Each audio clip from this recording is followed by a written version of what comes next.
Bienvenidos al mundo de la historia. Al igual que hoy, el parto no era tarea fácil, y algunos médicos tenían pocos conocimientos sobre el cuerpo femenino, y en muchas ocasiones sus tratamientos, lejos de ayudar, agravaban la situación. Por ejemplo, en el siglo XIX, los médicos todavía recomendaban a las embarazadas realizar ayunos para que tuvieran un parto más sencillo, y por si esto fuera poco, a lo largo de la gestación le realizaban sangrías, incluso antes de comenzar el trabajo de parto. Tener un hijo fue una de las cosas más peligrosas que podía hacer una mujer, y gozar de una buena posición social o tener a los mejores médicos y parteras no les valió a muchas mujeres. Síganme en las redes sociales y quédense hasta el final del video para conocer algunas de las reinas que lamentablemente murieron durante o después de un parto.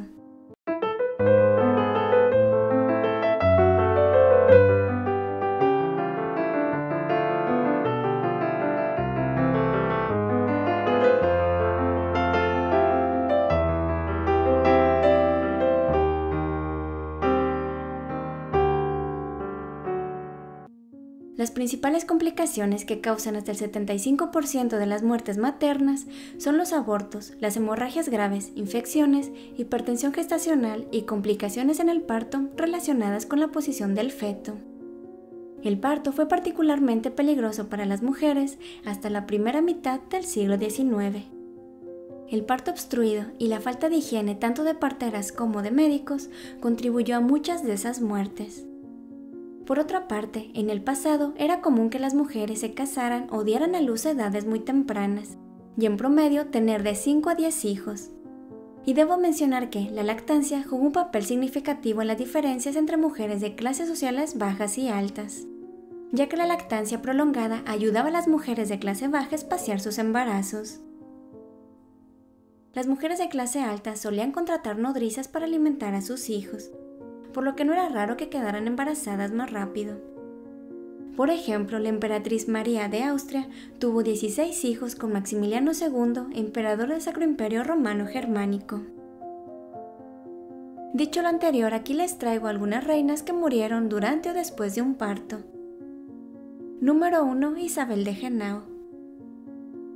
Ahora sí, viajemos hasta la Edad Media, al año 1180, cuando Isabel de Henao se convirtió en reina consorte de Francia, por su matrimonio con el rey Felipe II.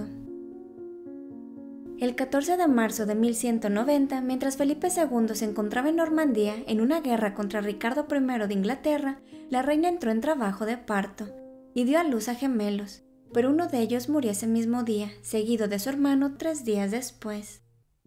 Esta reina falleció al día siguiente a la edad de 20, probablemente de fiebre puerperal, y sus restos fueron enterrados en la Catedral de Notre Dame en París.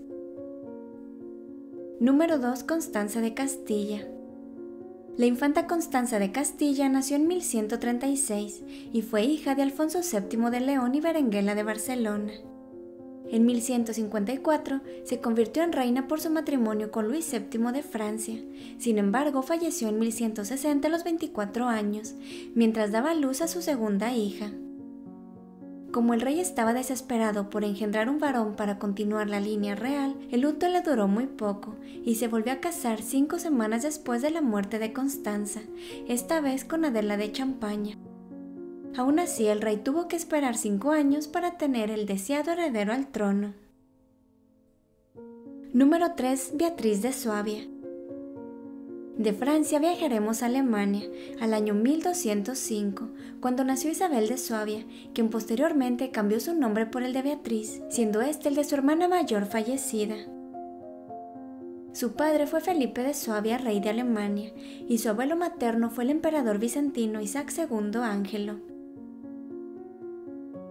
En 1219 contrajo nupcias con el rey Fernando III de Castilla, con quien procreó 10 hijos, entre ellos el rey Alfonso X de Castilla, apodado el Sabio. Isabel falleció el 5 de noviembre de 1235 a los 30 años, poco después de dar a luz a una hija. Número 4. Felipa de Inglaterra. Avancemos al año 1406, cuando Felipa de Inglaterra se convirtió en reina de Dinamarca, Suecia y Noruega, a través de su matrimonio con Erico de Pomerania. Fue la primera princesa en la historia, al menos de forma documentada, en usar un vestido blanco para su boda. El día de su boda vistió una túnica cubierta con una hermosa capa de seda blanca finamente bordada. Y esta pareja tardó más de 2 décadas en concebir a su primer hijo, que lamentablemente nació muerto. La salud de la reina se deterioró después del alumbramiento y murió en Suecia el 5 de enero de 1430 a los 35 años. Número 5. Isabel de York. Unas décadas más tarde, en 1486, Isabel de York, hija de Eduardo IV de Inglaterra y Isabel Woodville, se casó con el rey Enrique VII de Inglaterra. El matrimonio se arregló para apaciguar a la casa de York y satisfacer las demandas del Parlamento. Los reyes tuvieron 8 hijos, incluido el futuro rey Enrique VIII de Inglaterra. Sin embargo, Isabel falleció en la Torre de Londres 9 días después de dar a luz a su última hija, que murió poco después de nacer. Y ya que mencioné a Enrique VIII de Inglaterra, tengo que hablar de Juana Seymour, su tercera esposa, con quien se casó en 1536, cuando ella tenía 28 años y él 45. Tan solo 11 días después de que este rey ordenara decapitar a Ana Bolena, su segunda esposa. Juana Seymour quedó embarazada a inicios del año siguiente y estuvo asistida por los mejores médicos y parteras del reino. Entró en confinamiento en septiembre de ese año en el hermoso palacio de Hampton Court y en la madrugada del 12 de octubre de 1537, después de un parto prolongado de 3 noches, dio a luz al tan esperado heredero al trono. Después del parto cayó gravemente enferma y falleció 12 días después de fiebre puerperal. Después de la muerte de Juana Seymour, el rey se volvió a casar en 3 ocasiones más. La última de sus esposas fue Catalina Parr, con quien se casó en 1543. Tras la muerte del rey, el 28 de enero de 1547, Catalina Parr contrajo nupcias con Thomas Seymour, con quien procreó una hija que dio a luz el 30 de agosto de 1548. Sin embargo, Catalina Parr murió 6 días después, a los 36 años, también de fiebre puerperal. Número 6. Isabel de Aragón. De Inglaterra viajamos rápidamente al Reino de Castilla y nos situamos en el año 1470, cuando nació Isabel de Aragón, hija mayor de los reyes católicos, aquellos que financiaron el viaje de Cristóbal Colón supuestamente a las Indias, pero como sabemos terminó llegando al continente americano. En 1497, Isabel de Aragón se convirtió en reina consorte de Portugal, por su matrimonio con el rey Manuel I, conocido como el Afortunado. A los pocos meses, la reina anunció su embarazo. Entró en trabajo de parto el 23 de agosto del año siguiente, pero murió tan solo 1 hora después de dar a luz a su primer hijo. El pequeño fue nombrado Miguel de la Paz y quedó bajo tutela de sus abuelos maternos, pero murió antes de cumplir los 2 años y se dice que de haber vivido lo suficiente pudo haber gobernado la península ibérica. Número 7. Margarita de Austria. Margarita de Austria nació el 25 de diciembre de 1584, hija de Carlos II de Estiria, archiduque de Austria, y de María Ana de Baviera, y nieta del emperador del Sacro Imperio Romano Germánico. En abril de 1599, Margarita se casó con Felipe III de España, lo que la convirtió en reina consorte de España y Portugal. Durante su matrimonio procrearon 8 hijos. Margarita influyó en algunas decisiones políticas de la corte y fue mecenas de las artes y de varias órdenes religiosas. Esta reina murió a los 26 años, el 3 de octubre de 1611, poco después de dar a luz. Finalmente les hablaré de la princesa Carlota Augusta de Gales, que aunque nunca se convirtió en reina, tuvo un triste destino. Fue la única hija de Jorge IV del Reino Unido y de su esposa, la reina Carolina de Brunswick. En 1816 se casó con el futuro rey Leopoldo I de Bélgica y tras sufrir un aborto ese mismo año, en abril de 1817, volvió a quedar embarazada.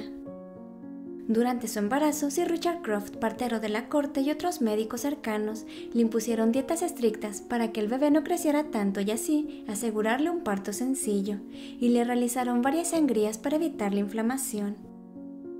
El 5 de noviembre comenzó el trabajo de parto, y al ver que la princesa no podía dar a luz, al día siguiente llamaron al médico obstetra John Sims. Pero por razones no muy claras, Richard Croft no dejó que éste atendiera a la princesa, a pesar de que Sims pudo haber ayudado a extraer al bebé usando instrumentos médicos como los forceps. Lamentablemente, la princesa dio a luz a un bebé muerto, y ella murió unas horas después, probablemente a causa de una hemorragia. Sir Richard Croft quedó tan marcado por la muerte de la princesa y del bebé que se suicidó el 13 de febrero del año siguiente. Esta tragedia cambió para siempre la historia del Reino Unido, ya que el rey se quedó sin heredero y cuando murió lo sucedió su hermano Guillermo IV, quien tampoco tuvo descendencia legítima, por lo que la corona británica pasó a su sobrina, que se convirtió en la famosa Reina Victoria. Aunque este tipo de muertes nos pueden resultar lejanas, debo decirles que las muertes maternas siguen representando un problema de salud, sobre todo en países en crisis humanitaria o con inequidad de acceso a los servicios de salud.